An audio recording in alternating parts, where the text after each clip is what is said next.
વાવથરા જિલ્લામાં દારૂબંધીના કાયદાનો ખુલ્લેઆમ ભંગ થઈ રહ્યો હોવાની વધુ એક ચોંકાવનારી ઘટના સામે આવી છે।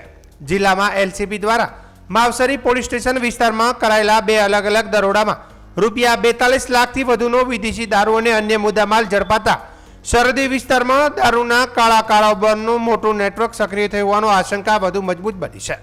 પ્રથમ કાર્યવાહીમાં એલસીબીની ટીમે માવસરી સુઈગામ કસ્ટમ રોડ પર પેટ્રોલિંગ દરમિયાન એક ટ્રકને અટકાવી હતી।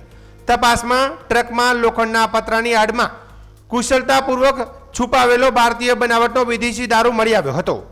પોલીસે 3612 બોટલ દારૂ, ટ્રક અને અન્ય સામગ્રી સહિત કુલ 27.89 લાખનો મુદ્દામાલ કબજે કર્યો હતો। ટ્રક ચાલક કરશન સોલંકીની ધરપકડ કરવામાં આવી છે, જ્યારે દારૂનો જથ્થો મોકલનાર અને મંગાવનાર મુખ્ય સૂત્રધાર હજુ ફરાર છે। આ ઘટનાની તપાસ ચાલી રહી હતી ત્યાં જ એલસીબીએ બીજી મોટી કાર્યવાહી હાથ ધરી હતી।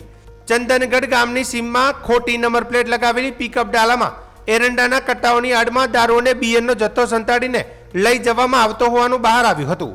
પોલીસે 14.12 લાખનો મુદ્દામાલ જપ્ત કરીને રાજસ્થાનના જાલોર જિલ્લાના દિનેશ જગદીશ વિશ્નોઈની ધરપકડ કરી હતી। આ બંને ઘટનાઓ અનેક ગંભીર પ્રશ્નો ઊભા કરે છે। એક તરફ ગુજરાતમાં દારૂબંધીનો કડક કાયદો અમલમાં હોવાનું સરકાર દાવો કરે છે, તો બીજી તરફ સરહદી વિસ્તારોમાંથી કરોડો રૂપિયાનો દારૂ સતત ગુજરાતમાં ઘૂસી રહ્યો છે। ખોટી નંબર પ્લેટો, માલ સામાનની આડમાં દારૂની હેરાફેરી અને આંતરરાજ્ય નેટવર્કના સંકેતો દર્શાવે છે। દારૂ માફિયાઓ કાયદા કરતાં એક પગલું આગળ ચાલી રહ્યા છે। સ્થાનિક લોકોમાં પણ ચર્ચા છે કે જો એલસીબીના દરોડા આટલો મોટો જથ્થો ઝડપાય છે તો કેટલો દારૂ પોલીસની નજર ચૂકવીને બજારમાં પહોંચતો હશે। સરહદી વિસ્તારોમાં દારૂના ધંધા પર સંપૂર્ણ અંકુશ ક્યારે આવશે તે હવે મોટો પ્રશ્ન બની ગયો છે।